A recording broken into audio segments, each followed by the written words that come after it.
नमस्कार दोस्तों, स्वागत है आपके अपने YouTube चैनल संस्कृत अड्डा पर। दोस्तों, आज की जो वीडियो इसमें हम करेंगे संस्कृत प्रैक्टिस सेट में संस्कृत की परीक्षाओं के लिए महत्वपूर्ण क्वेश्चन जो आपके आगे आने वाले एग्ज़ाम के लिए महत्वपूर्ण रहेंगे। चाहे आप इसमें UGC नेट का एग्ज़ाम है, आपके एस्टेट का एग्ज़ाम है या यूपी टेट है या कोई सा भी एग्ज़ाम है, सभी में इसी तरीके के क्वेश्चन पूछे जाते हैं। सभी के सभी यहाँ पर महत्वपूर्ण है क्योंकि पहले भी एग्ज़ामों में ये आ चुके हैं। और अगर आपने हमारी इससे पहले वाली वीडियो नहीं देखी है तो इसे आप आई बटन पर क्लिक करके देख सकते हैं या फिर हमारे चैनल की जो प्लेलिस्ट है वहाँ पर जाकर आप अभी तक की जितनी भी वीडियो हैं आप देख सकते हैं। और वीडियो शुरू करने से पहले अगर आपने अभी तक हमारे चैनल को सब्सक्राइब नहीं किया तो सब्सक्राइब कर ले और साथ में घंटे वाले कोने से दबाकर आप ऑल पे क्लिक जरूर कर लीजिएगा, जिससे आपको हमारे आने वाली जो वीडियो है उसकी नोटिफिकेशन मिलती रहेगी। और दोस्तों, वीडियो को लाइक, कमेंट और शेयर जरूर कीजिएगा। और आप हमारा जो दूसरा चैनल है रीडिंग लवर्स के नाम से, इसे भी सब्सक्राइब कर सकते हैं क्योंकि जो भी कोई नई वैकेंसी या इससे संबंधित महत्वपूर्ण जो अपडेट आती है तो इस चैनल पर हम डालते रहते हैं। और इस चैनल का जो लिंक है आपको इस वीडियो के डिस्क्रिप्शन में मिल जाएगा, तो वहाँ से आप हमारे चैनल पर पहुँच जाओगे। या फिर आप GK रीडिंग लवर्स नाम से अगर सर्च करेंगे तब उसके बाद भी जो आप हमारे चैनल पर पहुँच सकते हैं। तो महत्वपूर्ण अपडेट के लिए आप इस चैनल को सब्सक्राइब कर लीजिएगा क्योंकि आपको इस पर GK के क्वेश्चन भी मिल जाएंगे।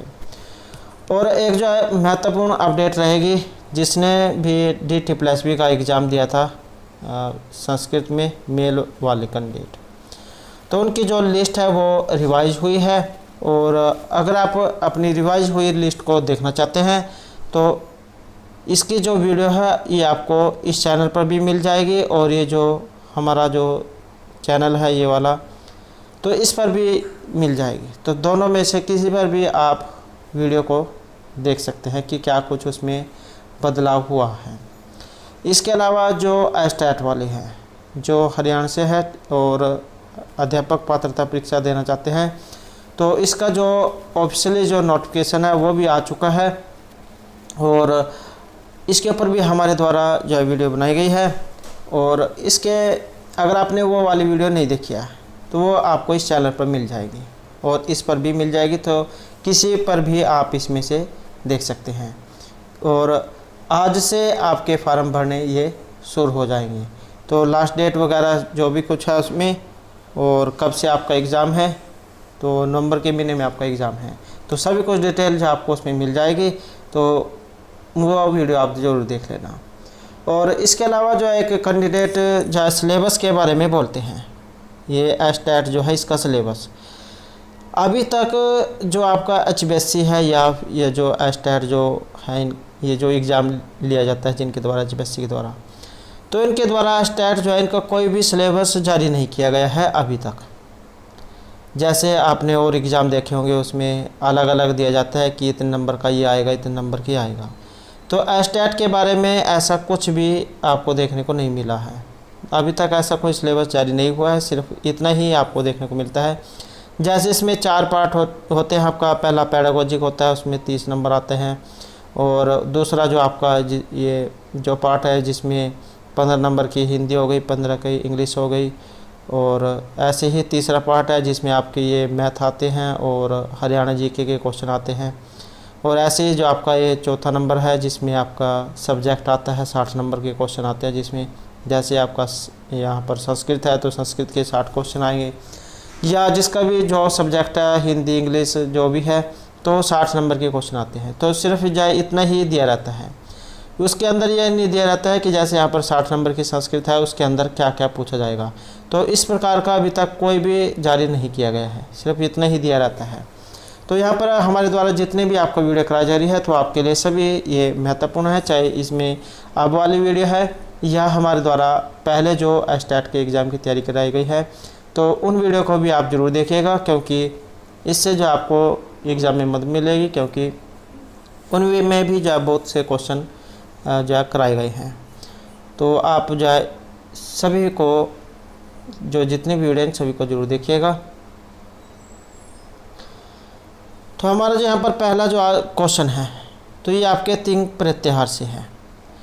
तिंग प्रत्याहार में कितने प्रत्यय होते हैं, और या फिर एग्ज़ाम में ये भी क्वेश्चन पूछा जाता है कि ये तिंग प्रत्याहार जो करने वाला जो सूत्र है आपका, वो कौन सा है?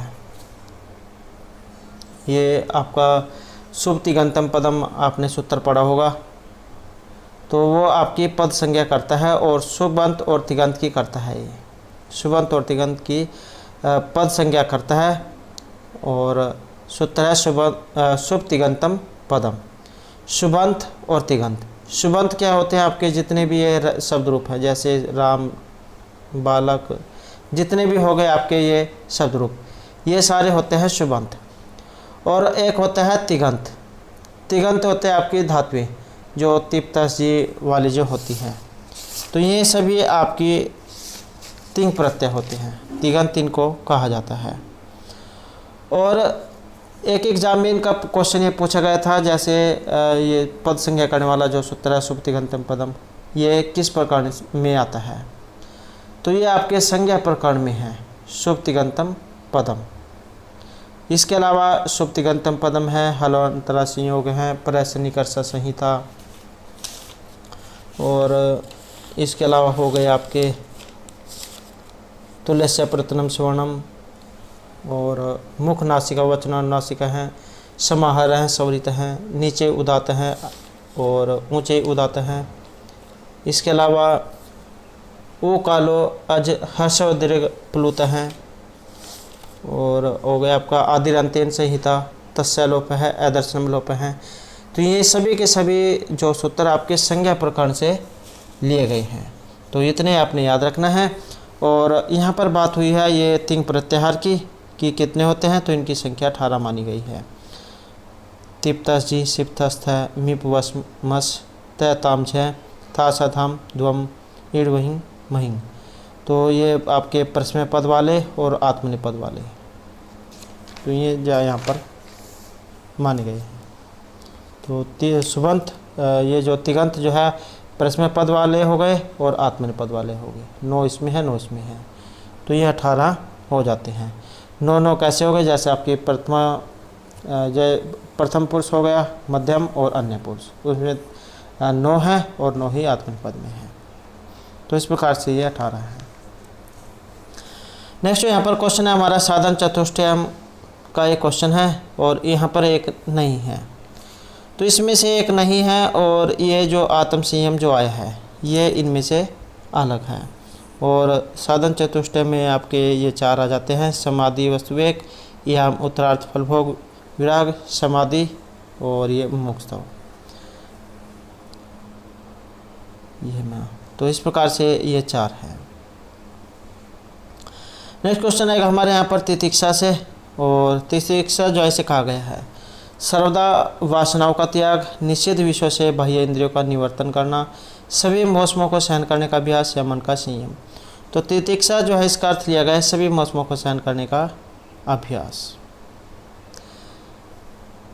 नेक्स्ट हमारे यहाँ पर क्वेश्चन है जगत की जो उत्पत्ति है इसका कारण इनमें से क्या है? तो जगत की उत्पत्ति का कारण अज्ञान, ईश्वर, ब्रह्मा या आत्मा। और उत्पत्ति का जो यहाँ पर कारण है तो हमारा ऑप्शन रहेगा ए, अज्ञान। तो अज्ञान का क्वेश्चन है, और आचार्य जो शंकर हैं उनके अनुसार जगत की उत्पत्ति का कारण अज्ञान है, और जगत को शंकर ने न तो पूर्णतः सत्य माना है और न ही भ्रम, बल्कि स्वप्न की तरह इसे मिथ्या माना है। उनके द्वारा कहा गया है कि ब्रह्मा सत्यम, जगत मिथ्या, जीव ब्रह्म एवं न अपरा है। अर्थात ब्रह्म ही एकमात्र सत्य है, जगत मिथ्या है और जीव ब्रह्मा अभिन्न है। तो इस प्रकार से आपका जो अज्ञान का क्वेश्चन है उसमें से है ये, ब्रह्मा सत्यम, जगत मिथ्या, जीव ब्रह्म नैव अपरा है। ब्रह्मा और आत्मा एक है, दोनों परम तत्व के पर्याय हैं। जगत प्रपंच माया की प्रतीति है, जीव और जगत दोनों मायाकृत है। जिस प्रकार रज्जु भ्रम में सर्प के रूप में प्रतीति होती है और रज्जु का ज्ञान हो जाने पर सर्प का बोध हो जाता है, तो उसी प्रकार ब्रह्मा अविद्या या माया के कारण जीव जगत प्रपंच रूप में प्रतीत होता है। तो यह ज्ञान का है। नेक्स्ट है आचार्य मम्मट तो इनके अनुसार काव्य के कितने प्रयोजन बताए गए हैं? तो आचार्य मम्मट और इनके द्वारा रचित आपका ये काव्य प्रकाश, और ये जो काव्य प्रकाश है ये इसमें प्रकाशों की जो यहाँ पर जो इसमें संख्या है ये किस में है? उल्लासों में है, और 10 इसमें उल्लास है। और आचार्य मम्मट के अनुसार काव्य के प्रयोजन, तो इनके अनुसार जो यहाँ पर काव्य के जो 6 जो प्रयोजन हैं वो बताए गए हैं। और इस काव्य के जो यहाँ पर 6 प्रयोजन हैं ये भी एग्जाम में क्वेश्चन पूछा, पहले भी जो है बहुत बार एग्जाम में पूछा जा चुका है। तो जैसे काव्यमय से अर्थकृते, व्यवहार विदे, और जो हो गया आपका सद्य है परिवृत्ते, कांता समति उपदेश युजे। तो इस प्रकार से जो यहाँ पर 6 जो है ये बताए गए हैं। नेक्स्ट क्वेश्चन है तद अदोषो शब्दार्थो सगुणो अलंकृति पुनः कवापि च से संबंधित आचार्य है। यहाँ पर एक ये लक्षण है, और जो लक्षण है तो ये इनमें से किन आचार्य के हैं? विश्वनाथ, मम्मट, भामा या रुयक के। और ये लक्षण है आचार्य मम्मट के कि तद आदोषो शब्दार्थो सगुणो अलंकृति पुनः कवापि, अर्थात जो शब्द और अर्थ दोष रहित हो और कहीं कहीं अलंकार से हीन भी हो तो उसे काव्य कहते हैं। इनके अलावा जो आचार्य विश्वनाथ हैं इनका लक्षण तो काव्यम रसात्मकम वाक्यम, आचार्य भामा शब्दार्थों से ही तो काव्यम, आनंदवर्धन का है काव्यशात्मध्वनि, वामन का है रीतिरात्मक आविष्य, और पंडितराज जगन्नाथ रमणीयार्थ है प्रातिपदिका शब्द है काव्यम। और जो रुद्रट है इनका है ननु शब्दार्थो काव्यम। दंडी का रहेगा शरीरम तावद इष्टार्थ विवच्छिन्न पदावली, और जो राजशेखर है इनका है गुणवद अलंकृतम च वाक्यमेव काव्यम। और आचार्य कुंतक इनका है शब्दार्थों संहितो वक्र कवि व्यापार शालिनी। चंडीदास और इनके द्वारा है आस्वाद जीवतु पद संदर्भ हैं काव्यम। तो इस प्रकार से कुछ ये जो आचार्य हैं इनके काव्य लक्षण जो आपके याद होने चाहिए। नेक्स्ट हमारा यहाँ पर क्वेश्चन है आचार्य विश्वनाथ की जो यहाँ पर काव्य परिभाषा शब्दावली है ये इनमें से कौन सी है? और आचार्य विश्वनाथ की तो इसमें रहेगा ये ऑप्शन बी वाला, वाक्यम रसात्मकम काव्यम, ये आचार्य विश्वनाथ की है। और ये रमणीयार्थ प्रातिपदिका है शब्द काव्यम, ये पंडित राज जो जगन्नाथ है इनकी है। और वक्रोक्ति के लिए जान जाते हैं आचार्य कुंतक, और तद आदोषो ये है आपके आचार्य मम्मट की। नेक्स्ट क्वेश्चन हमारा संकेतित अर्थबोधक शक्ति इनमें से कौन सी है? तात्पर्य, अभिधा, लक्षण या व्यंजना। तो संकेतित अर्थ बोधक शक्ति, और यह माना गया है आपका अभिधा को। अभिधा वाला जो क्वेश्चन है उसमें से है ये।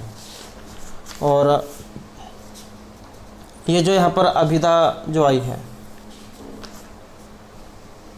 ये क्या होती है? तत्तर संकेतित अर्थ से बोधनादाग्रिमा अभिधा, संकेतित या मुख्य अर्थ का बोध कराने वाली शब्द की प्राथमिक शक्ति को अभिधावृत्ति के नाम से जाना जाता है। अर्थात जो संकेतित अर्थ है वही मुख्यार्थ है, और उस मुख्यार्थ के बोधन में शब्द का जो व्यापार होता है वही अभिधा है।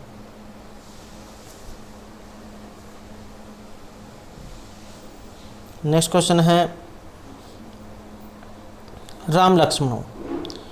तो यहाँ पर जो राम लक्ष्मणों जो आया है इसमें व्यंजना कौन सी है?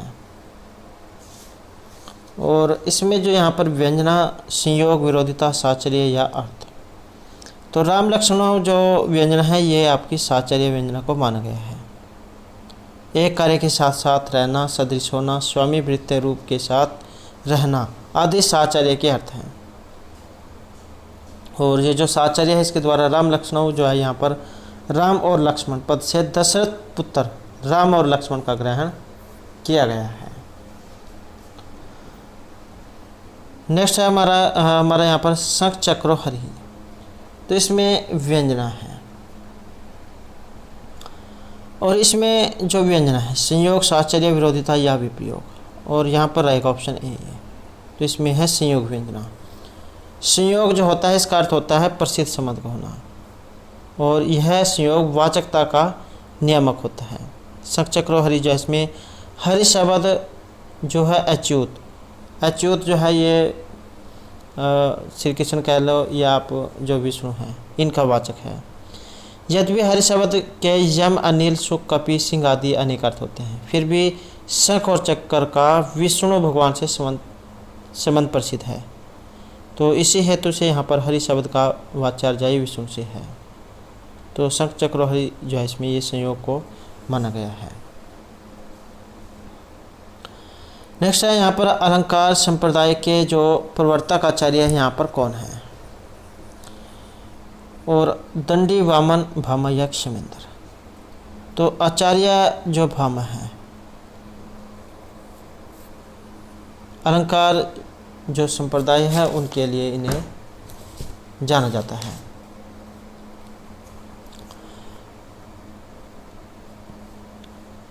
और जो यहाँ पर आचार्य भामा है इनका काव्य लक्षण शब्दार्थ संहितो काव्य, ये इनका जो लक्षण है।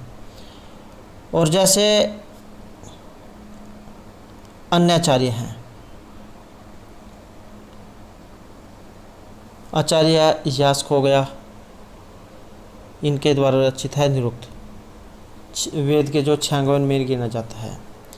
आचार्य भामा का हो गया दंडी, इनका है काव्यादर्श, परिच्छेदों में है 4 परिच्छेद हैं, और रीतिवादी कवि ने माना गया है।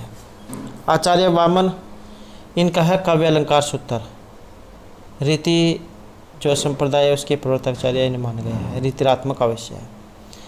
3 रीतियाँ जो होती हैं वैदर्भी, पंचाली और गौड़ी। आचार्य उद्भट इनका है काव्य अलंकार संग्रह है। राजशेखर का है काव्य मीमांसा, 18 अध्याय हैं। आचार्य आनंदवर्धन इनका है ध्वन्य लोक, ध्वनि संप्रदाय के लिए इन्हें जाना जाता है। आचार्य अभिनवगुप्त इनका है ध्वन्य लोक पर ध्वन्य लोक लोचन टीका, और नाट्य शास्त्र पर अभिनव भारती टीका। आचार्य कुंतक इनके द्वारा रचित है वक्रोक्ति जीवितम, इनको वक्रोक्ति संप्रदाय के लिए जाना जाता है। वक्रोक्ति काव्य जीवितम इनका ये लक्षण है। आचार्य महिभट्ट इनके द्वारा रचित है व्यक्ति विवेक। आचार्य धनंजय इनका है दशरूपक, नाट्य शास्त्र पर लिखित उपदय ग्रंथ है। आचार्य मम्मट का है काव्य प्रकाश। और आचार्य जो क्षेमेंद्र हैं इनकी है औचित्य विचार चर्चा, औचित्य की स्थापना के लिए इन्हें जाना जाता है। आचार्य विश्वनाथ का साहित्य दर्पण है, 10 परिच्छेद है, और वाक्य वर्षात्मकम काव्य में इनका लक्षण है। पंडित राज जगन्नाथ इनके द्वारा रचित है रस गंगाधर। तो ये कुछ जो है यहाँ पर आचार्य हैं। अगला क्वेश्चन यहाँ पर ध्वन्यालोक। तो ध्वन्यालोक जो है इनमें से ये किन की रचना है। तो रुद्रट, राजशेखर, अभिनवगुप्त या आचार्य आनंदवर्धन की। और इसमें जो आंसर है ऑप्शन रहेगा डी ए। तो ध्वन्यालोक के लिए आचार्य आनंदवर्धन जो है इन्हें जाना जाता है ध्वनि संप्रदाय के लिए। और काव्यात्मक ध्वनि ये इनका लक्षण है। नेक्स्ट क्वेश्चन हमारा यहाँ पर हितम मनोहारी चाहे दुर्लभम वचन यह कथन किससे संबंधित है। हितकारी और मनोहर जो वचन होते हैं वे दुर्लभ होते हैं, या फिर आप कह सकते हैं कि ऐसे बहुत ही कम व्यक्ति आपको देखने को मिलेंगे जो दूसरे के भलाई के बारे में सोचते हों। तो इस प्रकार की एक यहाँ पर सूक्ति आई है। तो यह बतानी है कहाँ से है। विज्ञान शकुंतलम, किरातोर्जुनीम, न्यायचरितम या मेघदूतम से। तो इसका जो यहाँ पर संबंध माना गया है ये किरातोर्जुनीम से माना गया है, जो महर्षि भारवी के द्वारा रचित है। और महर्षि भारवी जो इनको अर्थगौरव के लिए जाना जाता है। और एग्जाम में कई बार सड़क वगैरह आ जाते हैं, तो इसमें 18 हैं। नेक्स्ट क्वेश्चन रहेगा अहो दुरंता बलवद विरोधिता। यहाँ पर भी एक उक्ति कह सकते हैं या फिर सूक्ति कह सकते हैं। तो इसका संबंध यहाँ पर यह उक्ति पूछा गया है, भीम, द्रौपदी, दुर्योधन या इनमें से किसी के भी नहीं। तो एग्जाम में जो यह भी आ सकता है कि इसमें क्या कहा गया है या किसके द्वारा कही गई है, कहाँ से ये ली गई है। तो इस प्रकार के कई प्रकार के क्वेश्चन जो है एग्जाम में इसमें से पूछे जा सकते हैं। तो भीम, द्रौपदी, दुर्योधन या इनमें से कोई सा भी नहीं। तो ये जो उक्ति जो है ये द्रौपदी जो है इनके द्वारा कही गई थी युधिष्ठिर से, जो आपकी किरातार्जुनीम जो है उसमें से ये ली गई है। और जो किरातार्जुनीम है महर्षि भारवी जो उनके द्वारा रचित है ये, और इनको अर्थ गौरव जो है उनके लिए जाना जाता है। तो बात करें इस सूक्ति की, यहाँ की सूक्ति में क्या कहा गया है कि अहो दुरंता बलवद विरोधिता। तो इसमें जो द्रौपदी है वो युधिष्ठिर से कहती है कि जो व्यक्ति सफल क्रोध वाला होता है उसके सभी व्यक्ति स्वतः वशवर्ती हो जाते हैं, किंतु जो व्यक्ति क्रोध रहित होता है उसका आत्मजन आदर नहीं करते और शत्रु उससे भयभीत नहीं होते, अर्थात क्रोध शून्य व्यक्ति का कहीं भी सम्मान नहीं होता। तो इस प्रकार से जो आपकी ये किरातार्जुनीम जो उसमें से ली गई है और द्रौपदी जो है उनके द्वारा युधिष्ठिर से ये कही गई है। नेक्स्ट हमारे यहाँ पर क्वेश्चन आया है अभिज्ञान शकुंतलम से। ये जो अभिज्ञान शकुंतलम जो है यहाँ पर इसमें जो रस है वो कौन सा है, या अभिज्ञान शकुंतलम जो है कि इनके द्वारा रचित है। तो महर्षि कालिदास जो है इनके द्वारा रचित है और महर्षि कालिदास का जो समय है ये 150 से 475 ईस्वी पूर्व माना गया है। काव्य विधा की बात करें तो इसमें नाटक है और श्रृंगार जो है यहाँ पर इसमें रस है, और नायक इसके दुष्यंत और नायिका शकुंतला है। और एक क्वेश्चन एग्जाम में आता है कि इसका आधार ग्रंथ क्या है, तो महाभारत से तो ये ली गई है। अब महाभारत जो है ये 18 पर्वों में है और 18 पर्व जो उसके अंतर्गत जो अलग अलग घटनाएं हुई हैं। तो यहाँ पर जो ये अभिज्ञान शकुंतलम जो है महाभारत का जो आदि पर्व है, आदि पर्व जो है उसमें से ये ली गई है। और मुद्रिका चिन्ह जो है इसके आधार पर इसका नाम ये रखा गया था अभिज्ञान शकुंतलम। अभिज्ञान जो है, अभिज्ञान का अर्थ होता है कोई मुद्रा या अंगूठी। शैली के और गुणों की बात करें तो यहाँ पर वैदर्भी, रीति और माधुर्य इसमें गुण हैं। और एक एग्जाम में यहाँ से इसके पत्र जो कई बार आ जाते हैं। तो दुष्यंत, शकुंतला, महर्षि कण्व और विदूषक है, यहाँ पर इनका नाम रहेगा मांडव्य। मारीच ऋषि हैं प्रियमदा, अनसुया, सानुमति, गौतम, सारंगरव, शार्दूल, मार्तुला, भरत, रहतक। तो ये इसके पत्र हैं। और इसका जो प्रारंभ है वो नंदी पाठ से होता है और अंत होता है भरतवाक्य से। नंदी पाठ क्या होता है, जब आप जैसे कोई काम नए काम शुरू करते हैं तो जब भगवान के लिए प्रार्थना करते हैं तो उसे ही मंगलाचरण जो ये नंदी पाठ जब कहा गया है। और एक होता है भरतवाक्य, जब नाटक अंत हो जाता है तो उसे भरतवाक्य कहा गया है। तो नंदी का प्रयोग शुरू में होता है और भरतवाक्य का अंत में। और तो यहाँ पर जो इसमें श्रृंगार रस ये रहेगा। नेक्स्ट क्वेश्चन है नाट्यशास्त्र। तो इनके जो यहाँ पर जो रचयिता है ये इनमें से किन्हें माना गया है। तो नाट्यशास्त्र जो है इनके रचयिता महर्षि भरतमुनि, मोहम्मद विश्वनाथ या जगन्नाथ। तो नाट्यशास्त्र जो है 5वां वेद इसे माना गया है और इसके लिए जान जाते हैं ये भरतमुनि। तो इनका है नाट्यशास्त्र। विश्वनाथ जैन का साहित्य दर्पण है, आचार्य मम्मट का काव्य प्रकाश, और जो ये पंडित राज जगन्नाथ हैं इनका है रसगंगाधर। नेक्स्ट क्वेश्चन रहेगा यहाँ पर नव प्लास पुरः सपूट प्रागत पंकजम।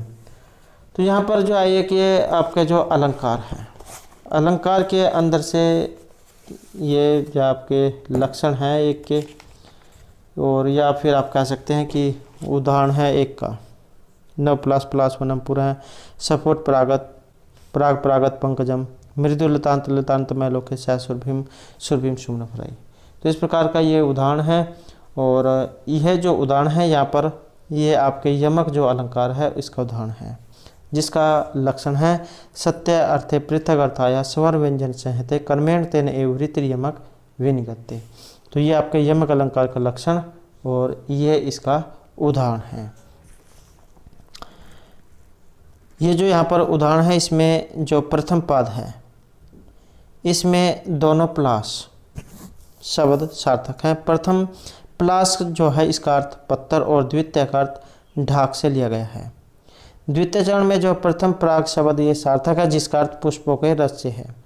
और द्वितीय प्रागत का अंग होने के कारण निरर्थक है। तृतीय पद में द्वितीय लतांत शब्द सार्थक है। प्रथम लतांत निरर्थक है और चतुर्थ जो पद है इसमें दोनों सुर भी सार्थक है। प्रथम का अर्थ बसंत और द्वितीय का अर्थ सुगंधित से लिया गया है।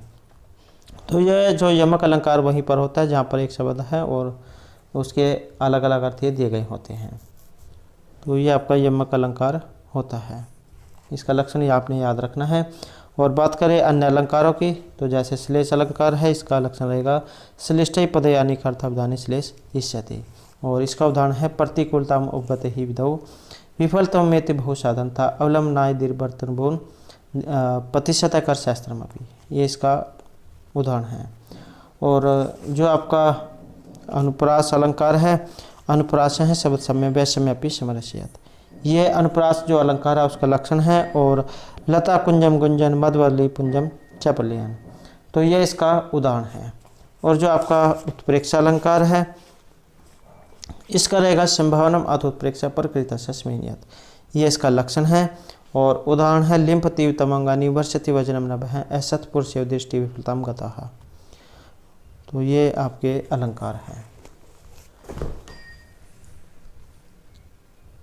नेक्स्ट है असकृत परगोत्राणाम पक्षछेद क्षण क्षणम। तो यहाँ पर भी जो है कि अलंकार जो है उसमें से लिया गया है।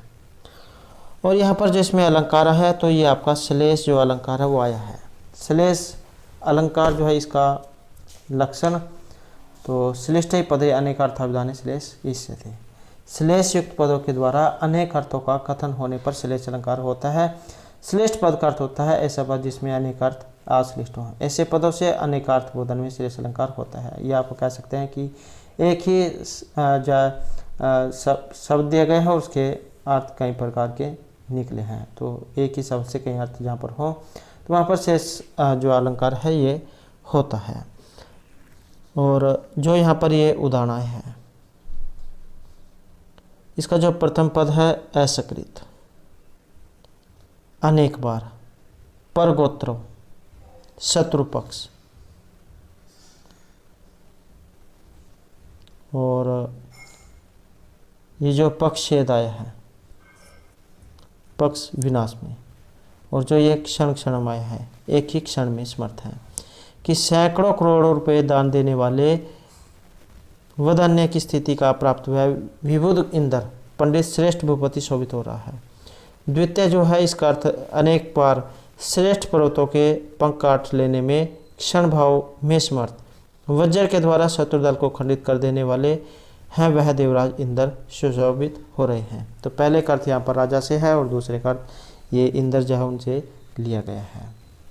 तो इस प्रकार से श्लेष अलंकार है। और यहाँ पर ये उपमा और रूपक, क्योंकि इसके बारे में हमने पहले देख लिया है तो उपमा और रूपक जो अलंकार है इनके बारे में भी देख लेते हैं। तो यहाँ पर जो आपका उपमा अलंकार है, उपमा अलंकार का लक्षण रहेगा प्रस्फुटम सुंदरम साम्य उपमायति अभिधीयते। ये उपमा अलंकार का लक्षण है। और इसका उदाहरण की बात करें तो क्षणात् पर बोध्यम आयाति लंघते तंसा पुनः निर्वासत्य है प्रदीपस्या शिखे जड़तमति ही। तो ये आपके उपमा अलंकार का लक्षण है। और जो आपका रूपक अलंकार है इसका लक्षण रहेगा तद अरूपकम अभेदो या उपमान उपमेय हो। और इसका उदाहरण है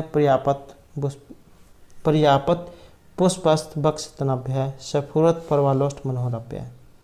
तो ये इसका जो उदाहरण है। नेक्स्ट क्वेश्चन आया यहाँ पर किसी प्रकृत अर्थात प्रस्तुत वस्तु की अप्रस्तुत वस्तु के रूप में संभावना प्रकट करने पर जो अलंकार होता है वह कौन सा है। तो ये होता है आपका उत्प्रेक्षा अलंकार। संभावनम अत उत्प्रेक्षा प्रकृतस्य स्मिनियत। तो लिम्प तीव्रतमंगनी वर्षति वचनम नभ सत्पुरुषेव दृष्टि फलतम गता। ये इसका उदाहरण है। नेक्स्ट यहाँ पर अध्यवसाय की सिद्धि होने पर जो अलंकार है वो कौन सा होता है। तो अध्यवसाय की सिद्धि होने पर जो अलंकार है ये आपका अतिशोक्ति जो अलंकार है उसे माना गया है। और अतिशोक्ति जो अलंकार है इसका लक्षण सिद्धतवे अध्यवसाय से अतिशोक्तिर निगलते हैं कि जहाँ उपमेय में उपमान का आरोप निश्चित हो अर्थात सिद्ध हो तो वहाँ अतिशयोक्ति अलंकार होता है। इस अलंकार में विषय का निगेण हो जाता है। तो ये आपका अतिशयोक्ति जो अलंकार है उसका उदाहरण है। और अगर एग्जाम में ये स्वभावोक्ति वाला भी आ जाए, इसका लक्षण, तो स्वभावोक्ति रसो चारु यथावत वस्तु वर्णनम, कि अतिशय चमत्कार के साथ वस्तु का यथावत वर्णन स्वभावोक्ति अलंकार कहा जाता है। जैसे इसमें आपने इसका उदाहरण पढ़ा होगा, ग्रीवाभंगर अभिरामम मुहुर अनुपतति चंदने बदृष्टि ही पश्चार्देन प्रविष्ट सर्पतन भ्यात भूषा पुरुकायम। तो अभिज्ञान शकुंतलम जो उसमें से ये श्लोक लिया गया है। तो अतिशयोक्ति अलंकार का ये उदाहरण और लक्षण है। नेक्स्ट है ऐसा सथलीयतर विचय अन्वितः त्वाम भ्रष्टमया नूपुरम एकम भुव्याम में अलंकार यहाँ पर कौन सा है। और अलंकार की बात करें तो यहाँ पर इसमें उत्प्रेक्षा जो आपका अलंकार है ये माना गया है। और रघुवंश जो महाकाव्य है उसमें से ये लिया गया है। यहाँ पर जो दुख रूप गुण हेतु कारण के रूप में उत्प्रेक्षित कर लिया गया है। अन्यथा चेतना शून्य नूपुर भी भला दुख हो सकता है। तो ये रघुवंश जो महाकाव्य है उसमें से लिया गया है। और जो आपका ये रघुवंश महाकाव्य है ये आता है आपके लघुत्रय में, रघुवंशम, कुमार संभवम और मेघदूतम। नेक्स्ट क्वेश्चन है उपमान की अपेक्षा उपमेय की अधिकता या न्यूनता का वर्णन होने पर जो अलंकार है ये कौन सा होता है। तो इसमें जो आपका अलंकार है ये व्यतिरेक जो अलंकार है इसे माना गया है। तो उपमान की अपेक्षा उपमेय की अधिकता अथवा न्यूनता का वर्णन ही व्यतिरेक अलंकार है।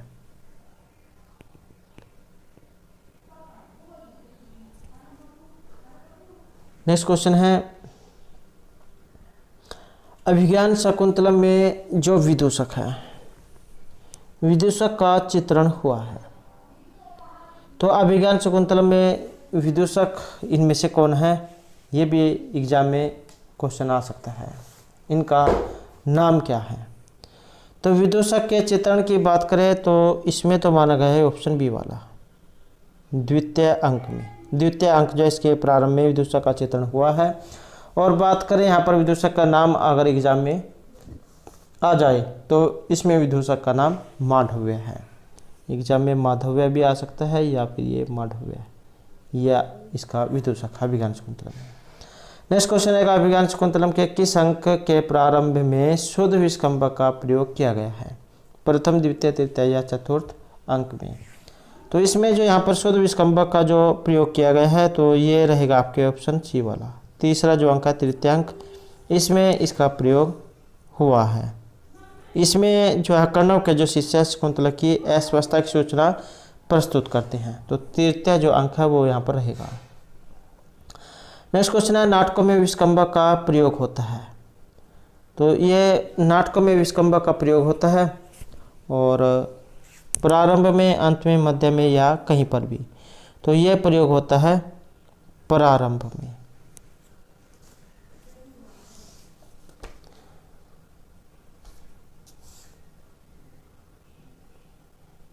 नेक्स्ट क्वेश्चन है हमारा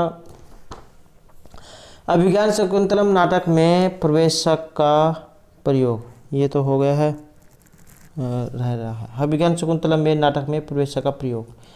तो यहाँ पर विस्कंभक था और ये प्रवेशक है, तृतीय, द्वितीय, पंचम या षष्ठम अंक में। और प्रवेशक जो है इसका संबंध आपके षष्ठम अंक से है, 7 तो इसमें अंक ही है, तो छठे अंक में इसका प्रयोग हुआ है। और इसका जो पात्र है रक्षी सिपाही, धीवर तथा श्यामल कोतवाल और शकुंतला की मुंदरी अर्थात अंगूठी की पुनः प्राप्ति की ही इस प्रवेशक का प्रतिपाद्य है। तो ये आपके छठे अंक में है।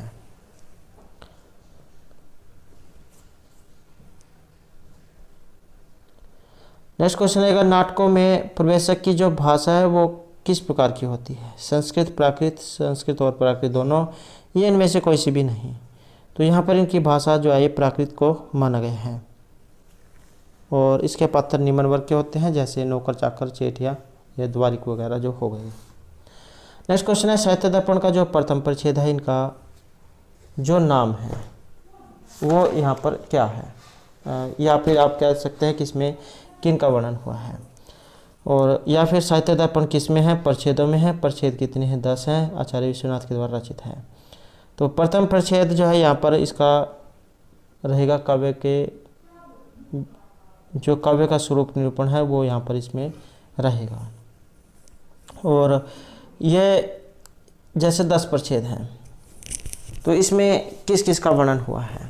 जैसे पहले में काव्य के प्रयोजन लक्षण है, दूसरे में शब्द और वाक्य की परिभाषा है, तृतीय में रस भाव और रसबंदी जो विषय है उनके बारे में बताया गया है, चतुर्थ में ध्वनि और गुणविभूत व्यंग्य जो है उनके बारे में बताया गया है, और पंचम जो यहाँ पर परिच्छेद है इसमें व्यंजना विरोधियों की समस्त युक्तियों का खंडन है, षष्ठम जो यहाँ पर परिच्छेद है इसमें नाट्य संबंधी महत्वपूर्ण विषय है, सप्तम परिच्छेद में काव्य दोषों के बारे में बताया गया है, अष्टम जो परिच्छेद है इसमें श्रृंगारवाद की स्थापना और 10 गुणवाद का खंडन और जो 3 गुण हैं उनके लक्षण दिखाए गए हैं। नवम जो यहाँ पर परिच्छेद है इसमें जो आपकी रीति हैं वैदर्भी, गौड़ी, पंचाली, इनके बारे में वर्णन है, और 10वां जो है इसमें आपके जो अलंकार हैं शब्द अलंकार और अर्थ अलंकार इनका वर्णन है। तो इस प्रकार से जो है यहाँ पर ये 10 परिच्छेदों में है साहित्य दर्पण। नेक्स्ट क्वेश्चन है हमारा यहाँ पर विक्रम उर्वशी। तो इसके जो यहाँ पर विदूषक है ये कौन है? तो इसके जो विदूषक माणवक, मैत्रेय, वसंतक या माधव्य है। और इसमें जो यहाँ पर लिया गया है तो ऑप्शन ए, विक्रम उर्वशी का विदूषक कौन है? तो ये माणवक है।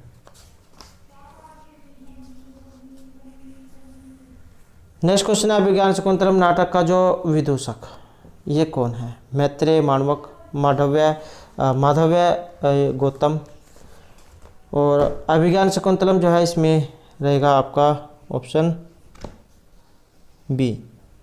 तो एग्जाम में ये माधव्य भी हो सकता है या फिर ये माधव्य, तो ये इस प्रकार से दिया गया हो सकता है। और जो मृच्छकटिक है इसमें मैत्रेय है, इसमें मैत्रेय है, तो ये आपके मृच्छकटिक में है।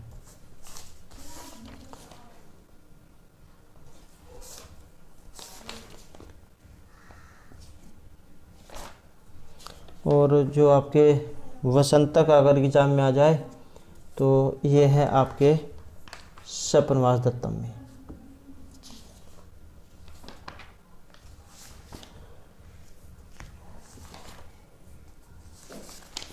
नेक्स्ट क्वेश्चन रहेगा मृच्छकटिकम जो नाटक है इनके विदूषक, और गौतम, माधव्य, माणवक या मैत्रेय। तो मृच्छकटिकम के हैं ये ऑप्शन डी वाले, इसमें आपके मैत्रेय हैं। ये विदूषक वाला क्वेश्चन आपने जरूर याद रखना है।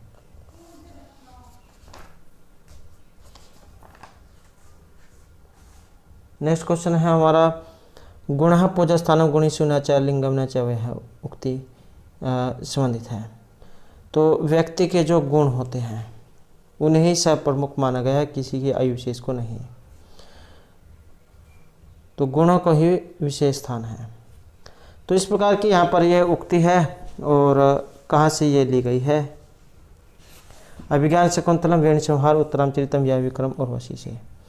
और इसका जो यहाँ पर संबंध है तो ये रहेगा आपके ऑप्शन सी वाला, उत्तरामचरित जो है उसमें से ली गई है। जो इसमें चतुर्थ जो अंक है उसमें से है, जो महर्षि भभूति जो है उनके द्वारा रचित है और करुण रस का कवि ने माना गया है।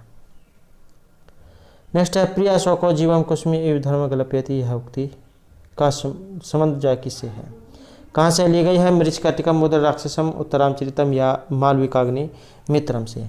तो इसका जो यहाँ पर संबंध है ये भी आपके उत्तरामचरित जो है वहाँ से ली गई है, और ये है आपके छायांक वाले से, जो तृतीय जो अंक है छायांक उसमें से ये ली गई है। नेक्स्ट है स्वर्ग आरोहण, यह रचना है और इनमें से किन की रचना है? महर्षि पतंजलि, पाणिनि, वरुचि या महर्षि बाणभट्ट की। और इसका जो यहाँ पर संबंध है तो ये वरुचि जो है उनकी रचना है। और ये जो वरुचि, इन्हें महर्षि कात्यायन के नाम से भी जाना जाता है। और ये जो कात्यायन जो है इन्हें जाना जाता है वार्तिक के लिए, जो अष्टाध्यायी पर आधारित है। और ये जो महर्षि पाणिनि जो है इनके द्वारा जो अष्टाध्यायी लिखी गई थी इनके ऊपर आधारित है। ये महर्षि जो कात्यायन है अर्थात वरुचि, इनके वार्तिक, महर्षि पतंजलि का महाभाष्य और रामचंद्र इनकी प्रक्रिया कौमुदी, भट्टोजी दीक्षित सिद्धांत कौमुदी, वरदराज दीक्षित की लघु सिद्धांत कौमुदी, और कौंड भट्ट इनकी है व्याकरण भूषण सार, नागेश भट्ट इनकी है व्याकरण सिद्धांत लघु मंजूषा। नेक्स्ट क्वेश्चन है पृथ्वीराज विजय, यहाँ पर यह रचना है और ये रचना इनमें से किन की है? तो पृथ्वीराज विजय जो है ये रहेगी आपकी ऑप्शन बी चंड कवि की। और समय जो है इनका 1200 के आसपास माने गए, 1200 ईस्वी के। नेक्स्ट है महावीर चरितम, जो यहाँ पर रचना है ये किन की है? तो महावीर चरितम क्या है? ये एक नाटक है और किन की रचना है? तो ये रहेगी महर्षि भभूति की। और 7 जो है यहाँ पर इसमें अंक हैं, वीर रस है इसमें। और महावीर चरित जहाँ से आप समझ गए हो कि ये श्री राम जो है उनके बारे में इसमें वर्णन है, महावीर रूप के बारे में। और ये जो महर्षि भभूति जो है इनके द्वारा ही मालती माधव भी लिखी गई है, जो 10 अंकों में है। और इसमें भी इस श्रृंगार रस है और मालती और माधव जो उनका जो प्रेम कथा इसमें रहेगी। और एक जो तीसरा उत्तरामचरितम, तो ये भी महर्षि भभूति जो उनके द्वारा ही रचित है। और जो अशोकोश हैं इनके द्वारा पूचरित, सुंदरानंद और सारीपुत्र प्रकरण जो लिखे गए हैं। और महर्षि जो कालिदास हैं इनके बारे में तो जो आपको पता ही है, कुमार संभव, रघुवंशम, ये जो इनके द्वारा रचित है। और जो आपका ये मेघदूत हो गया। और जो यहाँ पर है शूद्रक, आचार्य जो शूद्रक है इनकी है मृच्छकटिकम, इसमें है अंक 10। और नायक और नायिका इसमें चारुदत्त और वसंत सेना है। नेक्स्ट है प्रियदर्शिका, जो है यहाँ पर नाटक के जो नायक है इनमें से कौन है? प्रियदर्शिका नाटक के जो यहाँ पर नायक वस्तुमित्र, उदयन, मित्रा वस्तु या दृढ़ वर्मा। और ये है ऑप्शन बी, तो ये उदयन है यहाँ पर इसके। और श्रीहर्ष जो उनके द्वारा रचित है। और क्या है, ये नाटिका के अंतर्गत आते हैं। और जो नाटिका होते हैं उसमें आते हैं 4 अंक। इसमें राजा उदयन और अरण्यिका अर्थात प्रियदर्शिका, इनकी जो प्रेम कथा है वो दिखाई गई है। नेक्स्ट क्वेश्चन है नागानंद से। यहाँ पर जो नागानंद जो है इसके नायक कौन है? ये नागानंद नाटक है और इसके रचयिता जो है श्री हर्ष हैं। बात करें नायक की तो ये इसमें जीवंत वाहन जो है ये इसके नायक हैं। नेक्स्ट है हरिहरऊ शब्द का जो यहाँ पर विग्रह है इनमें से कौन सा है? या फिर एग्जाम में अगर यहाँ पर इसमें समास आ जाए कि इसमें समास कौन सा है, तो हरिहरऊ इसमें रहेगा आपका द्वंद्व समासी, ऑप्शन बी। और हरि च हर्च, ये इसका यहाँ पर विग्रह है। हरि च हर्च ये आपका लौकिक है। और हरीशु हर्षु ये अलौकिक है, द्वंद्व समास है। इसी से मिलते जुलते हैं अर्थधर्मौ, शिवकेशवौ, पितरौ, रामौ, ईशकृष्णौ, कुक्कटमयूरौ, धवखधीरौ, प्राविष्ट सरदौ। तो इन सभी में आपका द्वंद्व समास है। नेक्स्ट है यहाँ पर सप्तऋषि हैं, और ये जो सप्तऋषि हैं इसमें समास, तो तत्पुरुष जो है इसमें समास है, ऑप्शन बी यहाँ पर रहेगा। नेक्स्ट है सहरी में कौन सा समास है? तो इसमें आप नाम से ही पहचान सकते हैं, जिसमें सुर में अव्यय उपसर्ग दिया गया होता है, तो उसमें फिर आपका ये अव्ययभाव जो समास है वो होता है।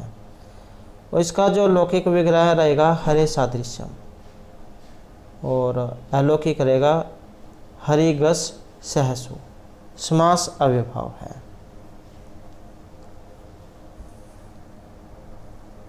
नेक्स्ट रहेगा उपराजम। इसमें समास कौन सा है? उपराजम। तो यहाँ पर भी आप इसमें देख सकते हैं सुर में क्या है, अव्यय या फिर जो उपसर्ग है वो इसमें दे दिया गया है। तो इसकी पहचान यही होती है, सुर में अव्यय या उपसर्ग जो इसमें दिया गया होता है। तो इसमें समास, और समास जो है ये रहेगा ऑप्शन सी, अव्ययभाव समास। जैसे यहाँ पर उपराजम आया है, इसका लौकिक अलौकिक विग्रह आ जाता है, तो राज्य है समीपम। ये जिसे राज्य भी कह सकते हैं आप, वैसे शुद्ध जय राज्य होता है, राज्य समीपम, या फिर कह सकते हैं राज्य समीपम। और इसका जो अलौकिक है ये राजनगस उपसु, ये होता है अव्ययभाव समास है। ऐसे ही इससे मिलता जुलता है उपजरसम, जरायः समीपम, जरागस उपसु, अव्ययभाव समास। ऐसे ही आपका उपसर्दम है, सरदः समीपम, शरदगस उपसु। और उपकृष्णम, कृष्णस्य समीपम, कृष्णगस उपसु। और अधिहरि, अधिगोपम, दुर्योधनम, धीर्मक्षिकम। तो ये सभी के सभी जो आपके अव्ययभाव समास के उदाहरण हैं। नेक्स्ट क्वेश्चन यहाँ पर कुपुरुष है जो आया है, इसमें समास कौन सा है? समास की बात करें तो ये प्रादि जो तत्पुरुष समास है यहाँ पर इसमें रहेगा। और जो तत्पुरुष जो ये समास है इसके ये 3 उपभेद हैं, न्याय तत्पुरुष समास, प्रादि तत्पुरुष समास और उपपद तत्पुरुष समास। जो आपका ये न्याय तत्पुरुष जो समास है इसमें आपने उदाहरण पढ़ा होगा अभ्रमण है, जिसका बनता है न भ्रमण है, जिसका पूर्व पद न हो और उत्तर पद कोई संज्ञा या विशेषण हो, तो वह न्याय तत्पुरुष समास होता है। दूसरा आपका ये वाला है प्रादि तत्पुरुष समास, जिस तत्पुरुष समास का प्रथम पद को गति संज्ञक या प्र आदि होता है, ये जैसे को आया यहाँ पर, तो फिर इसमें प्रादि तत्पुरुष समास होता है। जैसे को पुरुष हैं, कुत्सित पुरुष हैं, प्राचार्य हैं, प्रगत आचार्य हैं। तीसरा जो आपका ये आपका रहेगा उपपद तत्पुरुष समास, जिस तत्पुरुष समास का प्रथम पद उपपद और द्वितीय पद कृदंत होता है तो इसे उपपद तत्पुरुष समास कहा जाता है। जैसे कुंभकार हैं, कुंभम करोति इति कुंभकार हैं। तो यह तत्पुरुष समास है, इसके 3 उपभेद हैं, न्याय तत्पुरुष, प्रादि और उपपद तत्पुरुष समास। नेक्स्ट है रामकृष्ण, तो इसमें यहाँ पर जो समास है कौन सा है? राम कृष्ण। तो यहाँ नाम से जो आप यहाँ पर पहचान सकते हैं रामकृष्ण, तो द्वंद्व समास है कि जिसमें प्रायः पूर्व पद और उत्तर पद दोनों ही पद प्रदान होते हैं, तो वह द्वंद्व समास होता है। और ये जो द्वंद्व समास है इसके 3 भेद होते हैं, इसके भी 3 भेद हैं जो यहाँ पर दिखाए गए हैं, एक शेष, इतरेतर और संहार द्वंद्व समास। तो ये जो यहाँ पर राम कृष्ण जो आया है ये आपके किस समास के अंतर्गत आता है? तो ये आएगा आपका इतरेतर द्वंद्व समास के अंतर्गत, इतरेतर द्वंद्व समास। और ये जो इतरेतर द्वंद्व समास ये क्या होता है? इसका मतलब है जहाँ द्वंद्व में आए हुए दोनों पदों का अपना अलग अलग अस्तित्व होता है। जैसे राम अलग है और कृष्ण ये अलग है। जैसे शिव केशव है, शिव अलग है और केशव अलग है। तो ये हो गया आपका इतरेतर, जहाँ पर दोनों अलग अलग हो। एक होता है एक शेष, जहाँ पर एक ही हो, एक ही मतलब जैसे पितरऊ है, तो इसका विग्रह होगा माता च पिता च। अब ये पितरऊ इसी के अंतर्गत माता और पिता ये दोनों आ जाते हैं कि जिस द्वंद्व समास में दो या दो से अधिक पदों में से केवल एक पद शेष रहता है तो वह एक शेष द्वंद्व समास होता है। और ये जो आपका समाहार द्वंद्व समास है, इसका मतलब होता है समूह, कि जिस समास में आए हुए पद अपना अर्थ बदलाने के साथ साथ समूह या समाहार का बोध कराते हैं तो वहाँ पर समाहार द्वंद्व समास ये होता है। जिसका उदाहरण पाणिपादम है, पाणि च पादौ च तेषां समाहार है। और एक एग्जाम में भी क्वेश्चन आ जाता है कि जैसे समाहार द्वंद्व समास है किस में है, तो ये आपका नपुंसकलिंग जो एक वचन है इसमें से रखा जाता है, पाणि पादम। तो ये 3 भेद है इसके जो आपको पता होने चाहिए। नेक्स्ट क्वेश्चन आएगा यहाँ पर चंद्रशेखर है जो आया है, इसमें कौन सा समास है? समानाधिकरण, बहुव्रीहि, व्यधिकरण, तत्पुरुष या द्वंद्व। तो चंद्रशेखर हैं, ऐसा कोई व्यक्ति जिसके शिखर पर चंद्रमा हो तो उसे ही कहा जाएगा चंद्रशेखर हैं। अब जो यहाँ पर चंद्रशेखर हैं जो है, इसमें समास कौन सा है? तो समास रहेगा यहाँ पर ऑप्शन बी। तो बहुव्रीहि जो समास है उसका यहाँ पर ये उदाहरण है, चंद्र शेखर है यशस्य है, अर्थात भगवान शिव जो है उन्हीं के ही शिखर पर चंद्रमा है।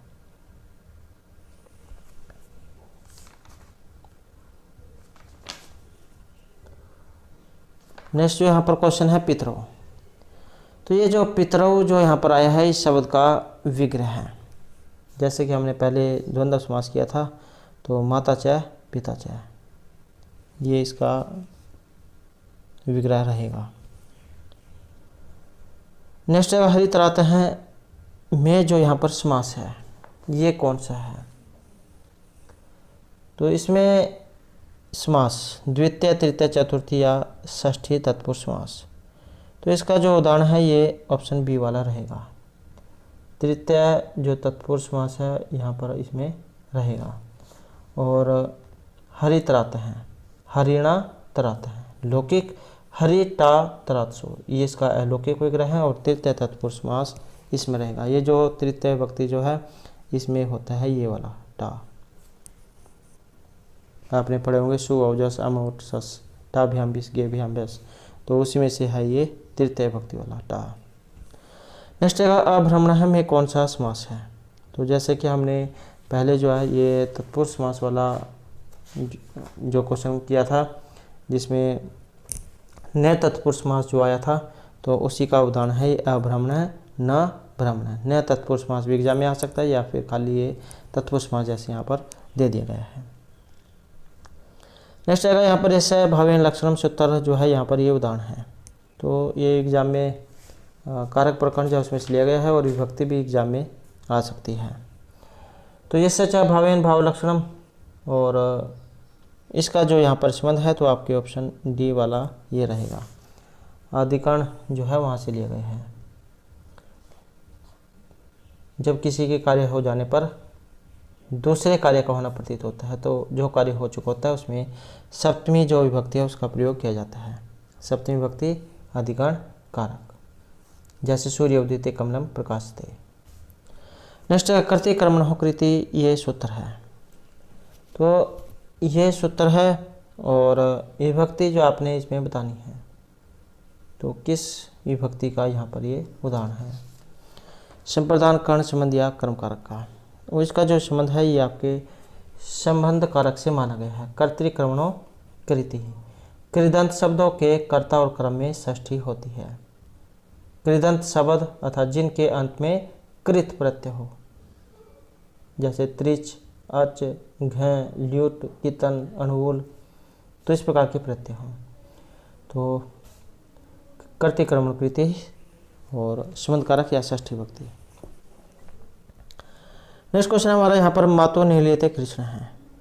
रेखांकित जो पद है इसमें कौन सी विभक्ति है? जैसे मातु है, इसमें विभक्ति कौन सी आई है? अगर आपके शब्द रूप याद होंगे मातृ वाला तब भी आप या यहाँ पर इसमें अंदाज़ा लगा सकते हैं अगर आपको नहीं पता है। तो मातु निहलियते जो यहाँ पर कृष्णा जो है इसमें आपका सूत्र भी एग्जाम में आ सकता है। तो वैसे तो इसमें पंचमी विभक्ति है, तो पंचमी तो यहाँ पर विभक्ति है। सूत्र एग्जाम में आ जाए तो अंतर्धौ येन अदर्शनम इच्छति, ये सूत्र है कि जब कोई अपने को छिपाता है तब जिससे छिपाता है वह प्रधान होता है। जैसे मातु निर्लीयते कृष्ण है, तो ये सूत्र भी है और पंचमी विभक्ति रहेगी। नेक्स्ट है यहाँ पर बाल के भय मिष्ठानम रोचते, ये आई है यहाँ पर रुच धातु। ये रुच धातु अपनी याद होनी चाहिए। तो ये रुच धातु के योग में जो आपकी चतुर्थी जो विभक्ति है वो लगेगी, तो ऑप्शन बी यहाँ पर रहेगा। और एग्ज़ाम में सूत्र कई बार आ जाता है, जैसे ये उदाहरण आया है और सूत्र पूछ लिया जाता है कि इस उदाहरण में सूत्र कौन सा लगेगा। तो रुच धातु है, रुचि अर्थानाम प्रियमाण है, ये सूत्र है जो आपका लगता है। नेक्स्ट है जटाभि तापसह में तृतीय विभक्ति का हेतु कौन सा है। तो ये जो जटाभि तापसह है, जो यहाँ पर शरीर के हाव भाव जो है लक्षण जहाँ पर ये इस प्रकार के दिखाई दें, तो इसमें इत्थम्भूत लक्षण जो सूत्र है वो लगता है। तो यहाँ पर ऑप्शन ए ये रहेगा। हाव भाव शारीरिक क्रियाएं जहाँ पर एकदम से पहचान जाओ कि ये जो कौन है। जैसे आप सभी का ड्रेस कोड जो अलग अलग होता है, जैसे आप कोई पुलिस वाला है उसकी ड्रेस अलग होती है, कोई डॉक्टर है उसकी अलग है, तो सभी की जो ड्रेस है वो अलग अलग है। तो जिससे किसी के हाव भाव एकदम से पता लग जाए तो वही जो आपका ये इत्थम्भूत लक्षण सूत्र काम करेगा। नेक्स्ट है गम धातु लिट लकार प्रथम पुरुष द्विवचन का जो रूप है। तो गम धातु लिट लकार प्रथम पुरुष द्विवचन का रूप, और ये जो लिट धातु है वेरी वेरी इंपॉर्टेंट है। चाहे आपकी इसमें गम धातु है, भू है, एद है, 100% एक क्वेश्चन एग्जाम में आएगा ही आएगा इस लिट लकार से। और एद धातु वाला तो आएगा ही आएगा। ये जो ए धातु है एक जा इसमें से जरूर पूछा जाएगा, क्योंकि हर एक कोई सब एग्ज़ाम हो इसमें से एक उदाहरण जरूर आता है। तो ये आपने जरूर याद कर लेनी है। और इसमें जो यहाँ पर रहेगा तो ऑप्शन बी ये रहेगा, जिगम्तु हो द्विवचन में बनता है, प्रथम द्विवचन में।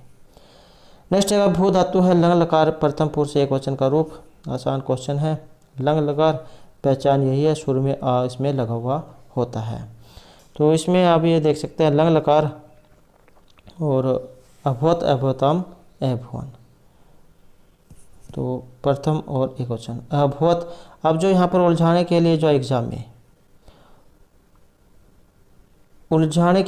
में जैसे अभवत है, अभवत एक ये वाला हो जाएगा और एक इसके नीचे हलंत दे दी जाएगा। तो पूछ लिया जाएगा कि इसमें कौन सा है।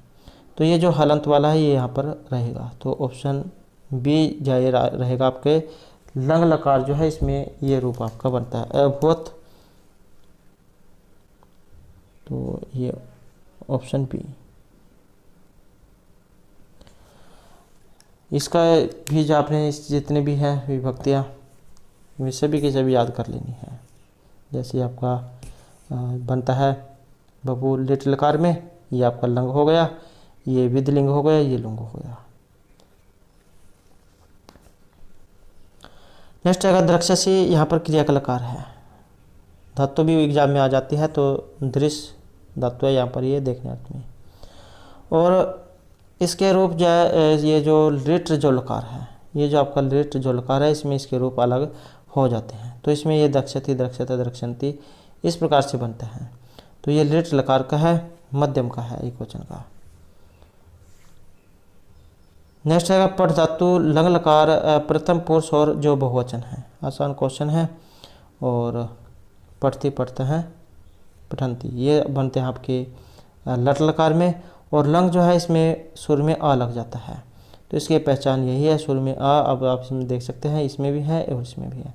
अपठत जो है ये एक वचन प्रथम एक वचन का है। और अपठत अपठतम अपठन ये आपका बहुवचन में बनता है। नेक्स्ट है यहाँ पर कर्तरी जो ये आया है। कर्तरी में यहाँ पर प्रत्यय आया है और ये कौन सा है। एग्जाम में धातु भी जो यहाँ पर इसमें पूछ ली जाती है, किस धातु का जो यहाँ पर प्रयोग हुआ है। तो यहाँ पर रहेगी क्री धातु। और प्रत्यय टाप, गीप, गीस या गीन। तो प्रत्यय जो है यहाँ पर रहेगा ऑप्शन बी वाला, गीप जो प्रत्यय यहाँ पर इसमें रहेगा, क्री धातु और गीप प्रत्यय। गीप जो है इसका दीर्घ ई जो है ये शेष रहेगा, तो उसके बाद जो है ये कर्तरी जो रूप यहाँ पर बनेगा।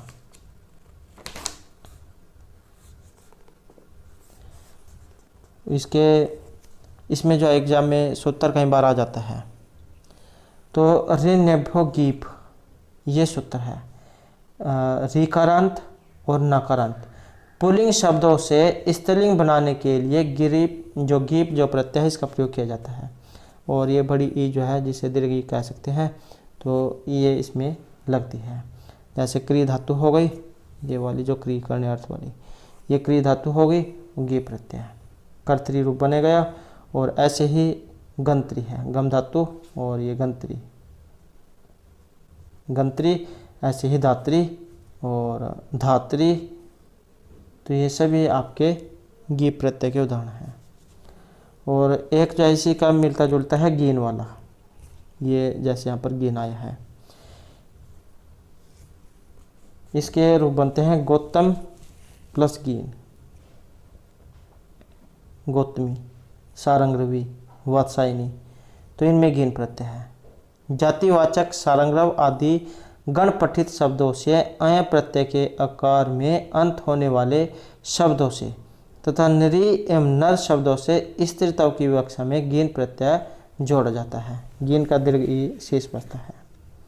और ऐसे ही आपका एक ये गीस है, सिद्ध गौरादिवश सूत्र है जो आपका गीस प्रत्यय ये करता है, जिसके उदाहरण आपने पहले भी जो एग्जाम में देखे होंगे। नर्तकी, नृत्य है, गीस प्रत्यय नर्तकी।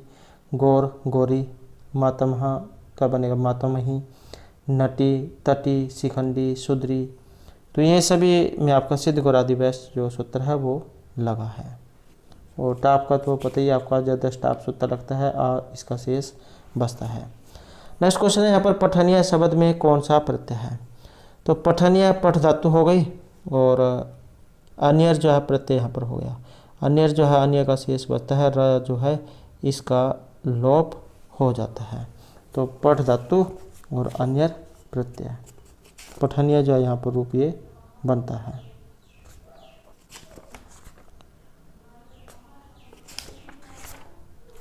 अन्यर की जो पहचान आसानी से हो जाती है, क्योंकि इसका सिर्फ ये र का ही लोप होता है, तो इससे तो आप आसानी से पता लगा सकते हैं। ऐसे ही कतवा वाला है, उसका भी तवा बचता है, उसका भी आप आसानी से पता लगा सकते हैं। नेक्स्ट है यहाँ पर ध्येय जो देय रूप आया है, इसमें प्रत्यय जो ये पूछा गया है। तो इसके प्रत्यय की अगर देखें तो हम यहाँ पर दा धातु है इसमें, देनार्थ में ये दा धातु है इसमें। और आपका प्रत्यय की बात करें तो ये यत प्रत्यय इसमें रहेगा, दा धातु यत प्रत्यय। अचुयत जो सूत्र है विधिलिंग चाहिए अर्थ वाला, तो इसमें लगता है। और यत जो है इसका ये जो जितने ये ता जो है इसका लोप हो जाएगा, या शेष बचेगा। इसके रूप जो है राम में, इस पुल्लिंग में राम के समान, स्त्रीलिंग में रमा और नपुंसकलिंग में फल के समान चलते हैं। जैसे आपकी ये दा धातु हो गई, इसके पुल्लिंग में अगर एग्जाम में इसके पीछे विसर्ग होंगी, तो पुल्लिंग में जो है ये देह बनेगा, स्त्रीलिंग में ये देया और नपुंसकलिंग में देयम हो जाएगा। ऐसे ही ची धातु है, पुल्लिंग जो होगी उसमें आपकी पहचान यही है, उसमें विसर्गा दी गई होंगी। जैसे चे है, स्त्रीलिंग में चेया और नपुंसकलिंग में चेयम, तो यहाँ पर ये विसर्ग हैं। तो इस प्रकार से इनके रूप बनते हैं। लब का लभ्य है, लभ्य लभ्यम। शक्य है, शक्य शक्यम। पेय है, पेया पेयम। नेह है, नेया नेयम। श्रव्य है, श्रव्या श्रव्यम। भव्य है, भव्य भव्यम। वद्य है, वद्या वध्यम। गद्य है, गद्या गद्यम। तो बस इसकी पहचान आपने ये याद रख लेनी है, पुल्लिंग वाले के पीछे विसर्गा होंगी। तो दोस्तों ये थे हमारे आज की यहाँ पर संस्कृत की परीक्षाओं के लिए कुछ महत्वपूर्ण क्वेश्चन जो आपके आगे आने वाले एग्जाम के लिए महत्वपूर्ण रहेंगे। और दोस्तों अगर आपने अब तक हमारे चैनल को सब्सक्राइब नहीं किया तो सब्सक्राइब कर ले और हमारे साथ अंत बनाने के लिए धन्यवाद।